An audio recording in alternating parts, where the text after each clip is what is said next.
Jay-Z's been accused of child rape, 13-year-old, and he's put out a letter denying it, although there's a documented history pretty much of he seems to be attracted to 16-year-olds and maybe even 15-year-olds. And there's a bit of a dating history with Aaliyah. And anyway, the NFL, he's involved in this civil suit. Tony Busby out of Houston, the guy that represented all of Deshaun Watson's alleged victims, is involved in this. People started asking the question about, like, man, is this going to affect Jay-Z's relationship with the National Football League? Roger Goodell, the commissioner, so far says no. Let's listen to the commish talk about Jay-Z and Roc Nation. But, we're aware of the civil allegations, and Jay-Z's really strong response to that. We know that obviously the litigation's happening now, but from our standpoint, our relationship's not changing with them, including our preparations for the next Super Bowl. The first part of your question is how the relationship's evolving. I think they're getting comfortable with not just the Super Bowl, but other events that they've advised us on, helped us with. They've been helpful in the social justice area to us on many occasions. They've been great partners that have provided a lot of value for us. Goodell did not sound super confident there. He sounded like a man searching for the right words. He's got to defend getting in business with someone in the rap music world who's got a library of music that's profane, misogynistic, debaucherous, immoral, buffoonery, promotion of drug dealing. And the NFL, let's get into business with that guy. Let's make him in charge of all of our entertainment. Smart move, Roger Goodell. And you did it because he's black and you wanted to look diverse and you wanted to shut up Twitter and black Twitter from criticizing you. And here's what comes along with that. Accusations that a musician who did music with R. Kelly is potentially a pedophile. But not easy to back out of. And he's talking about Jay-Z's strong response. Jay-Z's response sounded childish.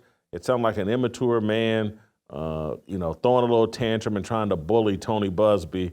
But anyway, your thoughts, Steve. Well, I mean, Jay-Z, the benevolent neighborhood pharmacy. Look, I believe in the legal system. Yeah, innocent until proven guilty. I get that. But we have to be honest about this. If this was a white rock star or anyone that's white you'd have some issues. Then all of a sudden this whole Me Too influence would be great. But Roger Goodell has boxed himself in because of the decisions that he's made and the philosophies he's had towards the league with certain movements, certain people. I think he's at the point of no return until that there's some sort of conviction or some sort of handling of this lawsuit, a conclusion of it one way or the other. I believe that he's painted himself into a corner where, for better or worse, he has to stick with Jay-Z. And quite frankly, I think he's afraid of the blowback that he and the league will get from certain media members, certainly individual journalists, you know who they are, and of course, social media. And look, he could be sitting back and saying, this is going to take care of itself.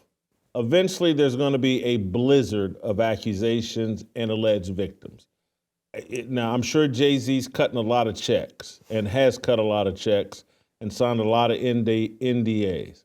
But when Tony Busby gets involved, it tends to be an indication of it's like a welcome mat gets put out, or, hey, we're open for Jay-Z allegations. You got your lawyer right here. And there's going to be such a groundswell of us that he's just going to have to settle and start cutting checks, no different than Deshaun Watson. And when you're someone like Jay-Z in the music industry, You have no real morality. Trust me, there's a lot of women that can say, well, I did bend over for him in the closet, but I really didn't want to. And I was only 16 or 15. It will happen again, and it's the trap that they lay when you live your life controlled by your sexual identity and sexual lust. You're just opening yourselves up to accusations that will probably, unless he cuts a lot of mammoth checks and heads them off at the pass before they ever make it to Tony Busby's office. But yeah, Roger Goodell's boxed in here. Jason, by the way, I don't know if you saw this, but I saw your old friend Stephen A. Smith sticking up for Jay-Z because I knew him. Oh, we got that. No, we'll play the clip. Hold up. Yeah, hold up. Let's play the clip. Yeah, let's go ahead and play Stephen A. Smith. Go ahead and play it. Anybody that's been around Jay-Z and knows him has seen him come to the defense of the most helpless amongst us, which are the children. I can't believe for 1 second that he would ever be associated with an allegation like this. And I felt it was important to bring that up because you've got people out there. Stephen A., you had something to say about Diddy. Why aren't you going to have something to say about Jay-Z? Well, I don't know Diddy. I've met him a few times, talked to him a few times, absolutely. But I've known Jay-Z for 25 years. I don't believe it.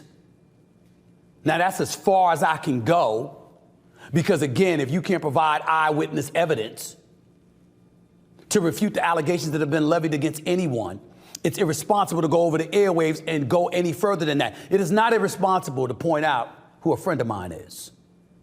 Somebody that I've come to know and love and don't believe for 1 second would be capable of such a thing. That's not irresponsible. That's love right there, because of what you know about a person based on your personal interactions with them, along with the people that have been around them. I don't believe it. And I tell you what also made me comfortable enough to come on the camera and say this to all of y'all. That quote that Jay-Z gave. Put it up there again, because I want the audience to see it again. I want to read the quote to you, okay? These allegations are so heinous in nature that I implore you to file a criminal complaint, not a civil one. Bam! What he's saying is, let's go. Let's go to court. It's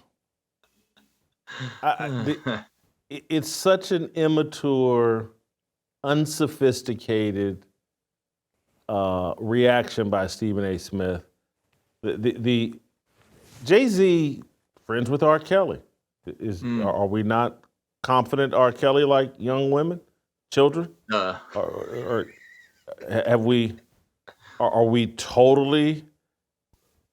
Has Stephen A. ever watched the movie Almost Famous? What goes along with the music industry? Teenage girls. Rockers and teenage girls, singers and teenage girls. Jay-Z and Aaliyah, Jay-Z and Beyonce. She was a teenager when he met her. What, Stephen A., are you talking about? The man is a confessed, proud drug dealer, but there's lines he won't cross. This man sounds like a retard, a controlled retard. Embarrassing. Go ahead. In the world of whiskey, there's premium, and then there's Fox and Odin. And once you taste the difference, the choice will be clear. Buy online at foxandodin.com. Use the promo code America for free shipping. That's foxandodin, ODEN.com. Promo code America to get free shipping. American made, American proud. Jason, you know many more high-profile people than I have, right? Given your travels and the status of your career, and I'm sure that they've run out of amok of the law. They've had situations, but I don't know. I don't ever recall you writing a column saying, "Well, I know him. He's my pal. He could never do this." I've always said sometimes you don't always have to speak out about anything. Sometimes just be silent because it can be golden. And let the jurisprudence play out. I mean, that's like me saying, well, I hung out with a Manson, he was just moody. He was a decent guy at times. Or you know what? I knew the Menendez brothers. They were swell guys. They were just moody teenagers. Or you know Ted Kaczynski? He was misunderstood. I like the guy. Give me a break. I don't. This is like. It's almost like this. This is almost as if Stephen A. is not only jock sniffing, but hero worshiping, but at the same time staying on code.